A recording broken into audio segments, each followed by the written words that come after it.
청취자 여러분들을 여의도 정치로 안내해드리는 시간이죠. 여의도 인포메이션 문화일보 이은지 기자와 함께합니다. 어서 오세요. 안녕하세요.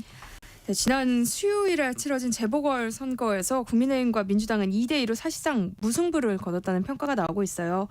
선거 결과에 대한 각 당의 분위기는 어떤가요? 네, 국민의힘은 부산 금정구에서 20% 넘는 차이로 압승을 거두면서 굉장히 고무된 분위기입니다. 특히 한동훈 대표와 친한동훈계 의원들을 중심으로 자신감에 찬 모습이 여과없이 보여지고 있는 상황이고요. 다만 또 다른 보수 텃밭인 인천 강화에서 국민의힘 후보가 민주당 후보에게 불과 8% 차이로 이겼는데 이를 두고는 조금 예상 밖이다. 생각보다 너무 차이가 안 났다라는 평가가 나오고 있습니다. 부산 선거가 워낙 전국구 선거로 주목을 받았고 또 접전이다라는 여론조사가 나왔던 터라 인천에서 오히려 방심한 게 아니냐라는 이야기가 많이 나오고 있고요. 민주당은 부산 선거 결과에 충격을 받은 분위기가 역력합니다. 이제 접전인 여론조사도 나온 데다 내부 자체 조사에서도 오차범위 내에서 민주당 후보가 앞서는 결과가 나왔었거든요. 그래서 정말 기대를 많이 했고 지더라도 한 자릿수 차이지 않을까 예상을 했는데 20%가 넘게 차이가 나버리니 많이 허탈해하고 있습니다. 또 전남 영광은 진보당에 질 수 있다는 우려가 컸는데 그래도 지킨 것에는 안도하고 있습니다. 이번 재보선 투표 결과만 놓고 보면 이변은 없었어요. 특히 관심이 쏠렸던 부산 금정 지역의 경우 박빙의 승부가 펼쳐질 거라는 예상과는 달리 국민의힘이 낙승을 거뒀잖아요. 왜 이런 결과가 나왔다고 보세요? 네, 첫 번째로는 이 선거 초반에는 여권에 실망을 해서 투표장에 나오지 않으려 했던 보수 지지층들이 이제 언론을 통해서 접전이다라는 보도가 계속되니까 이러다 큰일 나겠다. 정말 민주당이 이기는 것 아니냐. 지난 총선 때와 마찬가지로 막 보수 역결집이 일어났다는 거고요. 네. 두 번째로는 김영배 민주당 의원의 막말이 마지막에 영향을 좀 크게 미쳤다고 양당 모두 보고 있습니다.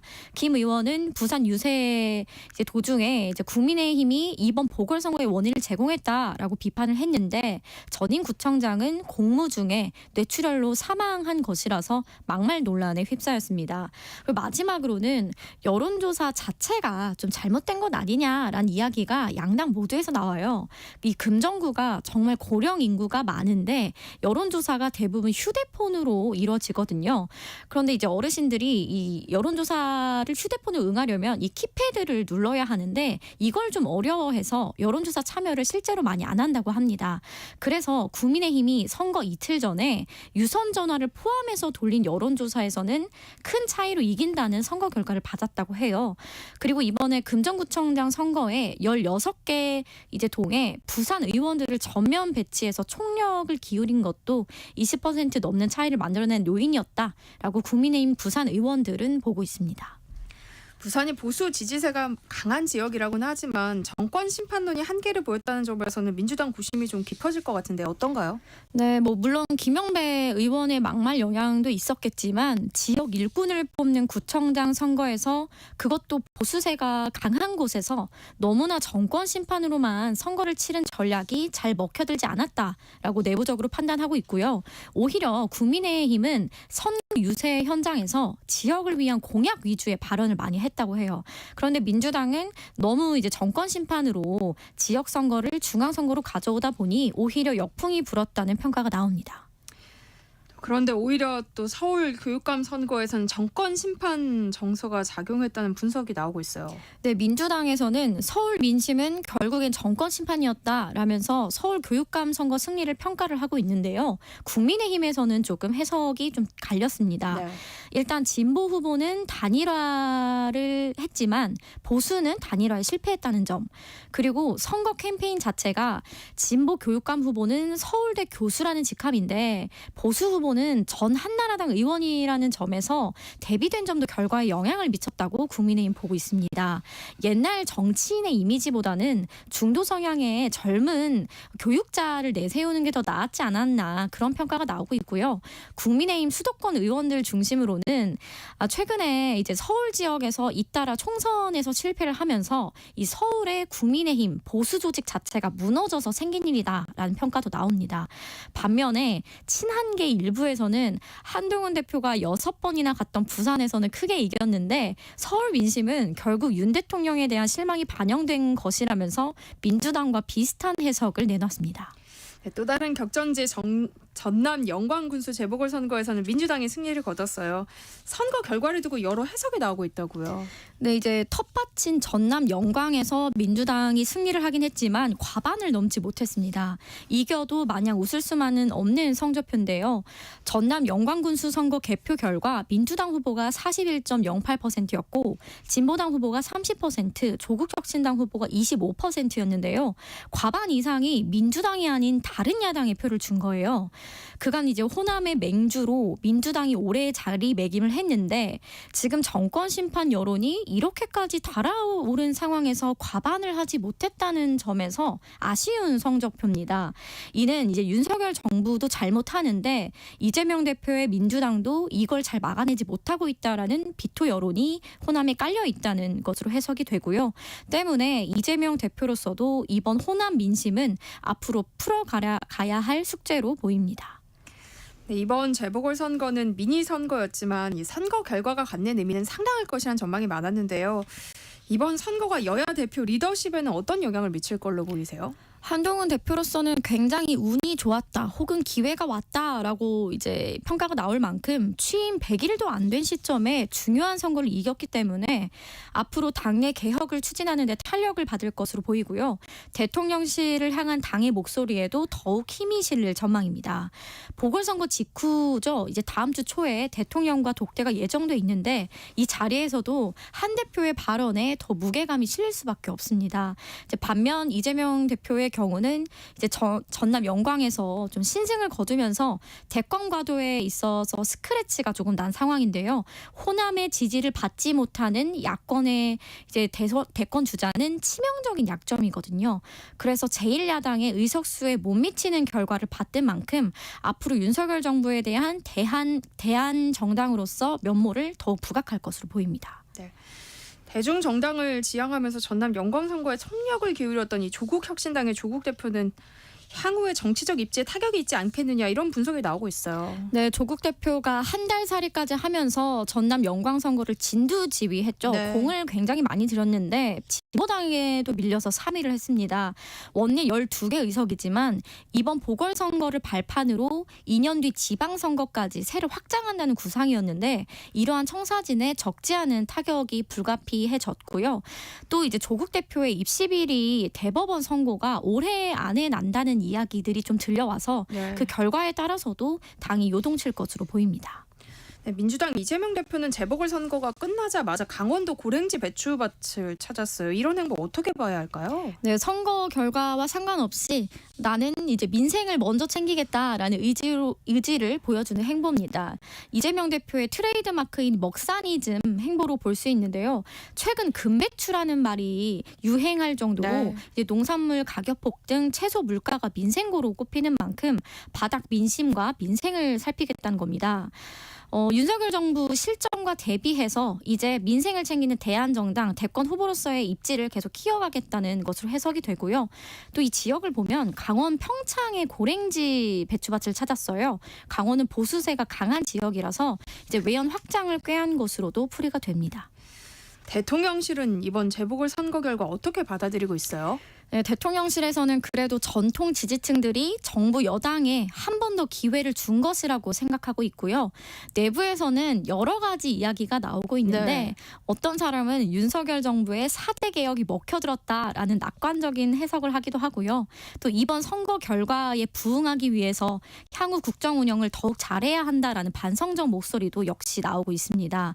대통령실에서는 원팀이 돼서 열심히 뛰어준 부산 의원들에게 선거 승리에 공을 돌리는 분위기가 더 강하고요.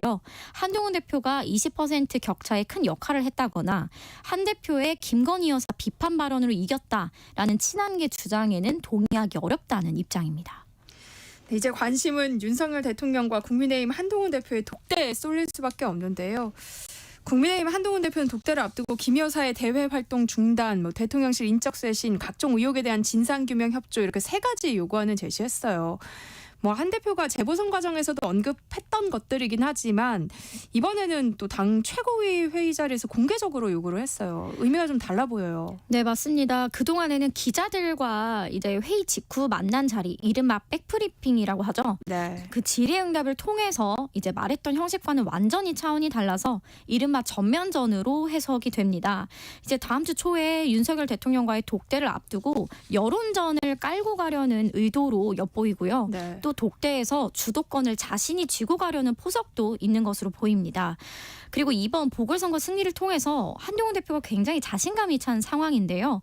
이제 몇 차례 국민 눈높이에 맞춰서 행동할 때 행동하겠다라고 한 발언이 있었는데 이제는 김 여사 관련 의혹에 대해 더는 묵고할 수 없다. 공개적으로 공론화시킬 수밖에 없다고 보는 단계라고 합니다. 윤석열 대통령이 한 대표의 요구를 받아들일 것인가 궁금해지는데요. 현재 대통령실 기류는 어때요? 대통령실에서도 김 여사의 의혹, 또 최근에 이제 어제였죠. 도이치모터스 주가 조작 혐의로 이제 불기소 처분이 됐어요. 민심이 좋지 않다는 것은 파악하고 있기 때문에 내부적으로 자체적인 대안을 고심하고 있고요. 그래서 한동훈 대표의 세계 요구를 받아들이는 것은 아니면서 자체적으로 김 여사 관련 국민들의 우려를 해소할 수 있는 그런 방안을 내놓을 가능성이 가장 높습니다. 일례로 그간 대통령실에서도 추진한다고 말을 했던 제2부속실 설치 그리고 특별감찰관 도입 이 두 가지 정도가 독대 이후에 대통령실에서 나올 것이란 관측이 있습니다. 만약에 윤 대통령과 한동훈 대표의 독대에서 성과가 나오지 않는다면 당정 갈등이 불거질 가능성도 있지 않을까요? 네, 이번 독대에서조차 성과가 나오지 않으면 당정 관계는 더는 되돌릴 수 없는 각자의 길을 걷게 되는 최악의 상황으로 치달을 수밖에 없다는 걸 양측 모두 잘 알고 있고요. 그래서 실무진 모두 이번 독대만큼은 국민들이 납득할 만한 성과를 내야 한다는 공감대를 형성하고 있다고 합니다. 만약 독대 이후에도 뚜렷한 성과가 나오지 않는다면 친한계와 친윤계가 지금 라디오나 언론 인터뷰를 통해서 서로에 대한 비판을 좀 공개적으로 쏟아내고 네. 있는 상황이 더욱 악화될 것으로 보입니다.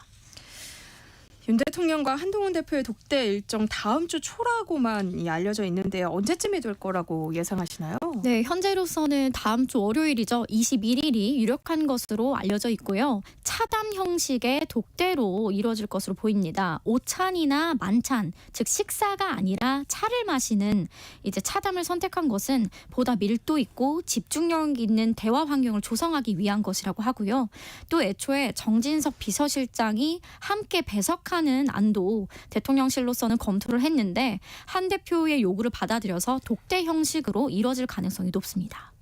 네, 이런 가운데 민주당이 김건희 여사 특검법을 재발의했어요. 기존 법안보다 더 강력해졌다는 평가가 나오던데요. 어떤 내용이 담겼어요? 일단 수사 대상이 기존 8개에서 무려 14개로 늘었습니다. 이제 추가된 이 6개 수사 대상 중에 핵심은 이제 명태균 씨 관련 의혹인데요. 김건희 여사의 공천 개입 의혹, 또 20대 대선 경선 당시에 이 명태균 씨를 통해서 불법 여론조사를 하는 등 이제 불법 선거를 했다는 의혹입니다. 그 외에도 대통령실 집무실 관저 이전 개입 의혹, 양평 고속도로 노선과 이제 양평 공흥지구 인허가 개입 의혹도 포함이 됐습니다. 또 검찰이 이 김 여사 수사를 봐주겠다라는 의혹도 포함이 됐고요. 또 좀 주목할 만한 대목이 대통령과 대통령실이 김 여사 의혹 사건에 대한 수사를 방해했다라는 의혹도 이제 추가가 됐습니다. 네. 김건희 특검법에선 처음으로 윤석열 대통령이 적시가 된 겁니다. 검찰이 최근 도이치모터스 주가 조작 연루 의혹과 관련해서 김 여사를 불기소 처분 내렸는데요. 이런 흐름이 김건희 여사 특검법에도 영향을 주지 않을까요?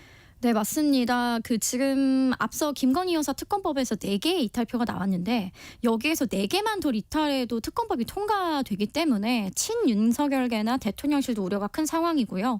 사석에서 국민의힘 의원들 중에 김 여사가 국민 감정이 안 그래도 좋지 않은데 계속 공개 활동을 하는 데 대해 불만을 많이 표하고 있습니다. 이제 3년 뒤에 총선을 치러야 되는 의원들로서는 지지층과 중도층의 민심을 외면할 수 없는 상황인데요. 네. 그래서 뭔가 대책을 내놓지 않으면 다음번에 정말 통과될 수 있다라는 위기감이 굉장히 고조되고 있는 것은 분명합니다.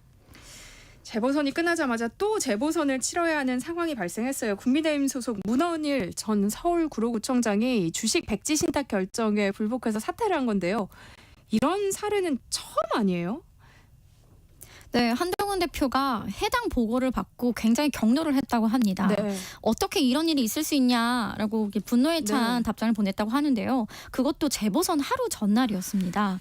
지금 국민의힘 내부에서는 총선을 내리졌기 때문에 2년 뒤 지방선거에 대한 걱정을 정말 많이 하고 있는 상황이에요. 네. 민주당이 다수 의석을 갖고 있기 때문에 탈환해야 하는 이 서울에서, 그것도 민주당 국회의원들로 이루어진 구로에서 국민의힘 구청장이 이렇게 자신의 재산을 지키겠다고 사퇴하는 것은 큰 악재로 보고 있고요. 네. 당장 내년에 열리게 될 재보궐선거에서도 국민의힘의 귀책 때문에 치러지는 거라서 구로구청장 후보를 내게 되면 큰 비판을 받을 수 있어서 이 후보를 내는 문제로도 골치가 아플 전망입니다.